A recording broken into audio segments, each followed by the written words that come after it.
Hello guys, welcome to Chef Kitchen. Today recipe பார்க்கறது இந்த சேனலை மறக்காம சப்ஸ்கிரைப் பண்ணி கூட இருக்கிற பெல் பட்டனை கிளிக் பண்ணி வச்சுங்க. அப்போ தான் நான் போகிற வீடியோ உங்களுக்கு உடனடியாக வரும். நிறைய பேர் நம்ம சேனலை பார்க்குறீங்க, நான் சப்ஸ்கிரைப் பண்ணி விட்டு மறக்காம சப்ஸ்கிரைப் பண்ணுங்க. அப்போ தான் எங்களுக்கு ஒரு என்கரேஜ்மெண்ட் ஆகும். சரி வாங்க இன்னைக்கு உள்ள வீடியோக்கு போகலாம்.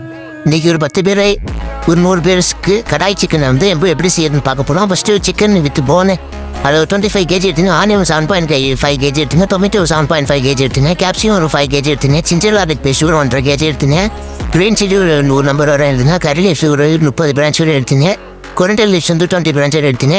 பேலன்ஸுக்கு வந்து ஸ்க்ரீன்ஷாட் எடுத்துங்க. ரொம்ப ஃபுல்லாக சொல்ல முடியாது, சொல்கிற அதில் அப்படியே ஸ்க்ரீன்ஷாட் எடுத்து வச்சுங்க. அது கொரண்டல் ஒரு 5 டேபிள் ஸ்பூன், கரம் மசாலா ஒரு 2 டேபிள் ஸ்பூன், காஷ்மீர் பவுடர் ஒரு 2 டேபிள் ஸ்பூன், காஷ்மீர் மெத்தி ஒரு 25 gram, black pepper powder 1 tablespoon, cumin seed ஒரு 2 tablespoon, dry red chilli ஒரு 50 நம்பர்ஸ். சரி வாங்க அடுத்த ப்ரிப்ரேஷன் பார்த்துடலாம்.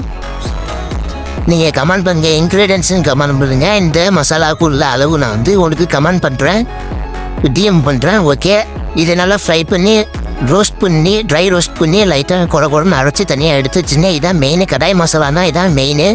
நீங்கள் வந்து கமெண்ட் பண்ணுங்க, நான் டெஃபினெட்லி சென்ட் பண்ணுறேன். அடுத்த ஒரு கடாயில் வந்து ஆயில் ஊற்றி அதை கேப்சிகம் ஆனியனும் ஸ்கொயராக வெட்டி லைட்டாக காசு பண்ணி தனியாக ஓரமாக எடுத்து வச்சுருங்க.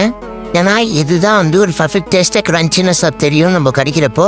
சரி அடுத்தது வந்து ஒரு கடையில் சிக்கன் ஆயில் ஊற்றி அதில் சீரகம் போட்டு நல்லா ஃப்ரை பண்ணுங்கள். வெப்பிட்ட பிறகு உளுந்து போட்டு நல்லா ஃப்ரை பண்ணுங்கள். நல்லா கொஞ்சம் ரோஸ்ட் ஆன பிறகு ஸ்லோ ஃப்ளேமில் ட்ரை சில்லி போடுங்க. ட்ரை சில்லி போட்டு நல்லா கொஞ்சம் மிக்ஸ் பண்ணுங்க. அடுத்த ஆனியன் ஆட் பண்ணிடுங்க. ஆனியன் ஆட் பண்ணி நல்லா சாட்டேட் பண்ணிவிட்டு அது கூட தக்காளி ஆட் பண்ணிங்க. தக்காளி ஆட் பண்ணிவிட்டு நல்லா ரோஸ்ட் பண்ணுங்கள். ரோஸ்ட் பண்ணிட்ட பிறகு இஞ்சி பூண்டு பேஸ்ட்டு லைட்டாக மின்ட்டு லைட்டாக ஆட் பண்ணுங்க. மின்ட் ஆட் பண்ணி நல்லா மிக்ஸ் பண்ணுங்கள். மிக்ஸ் பண்ணிட்ட பிறகு டொமேட்டோ பேஸ்ட்டு ஊற்றுங்க. நல்லா இது வந்து ரோஸ்ட் ஆகணும், நல்லா அந்த பச்சை வேக போகணும். தக்காளியில் வந்து பச்சை வேக போனால் தான் ஒரு பர்ஃபெக்ட் டேஸ்ட்டு பர்ஃபெக்ட் ஸ்ட்ரக்சர் வரையும் வரும்.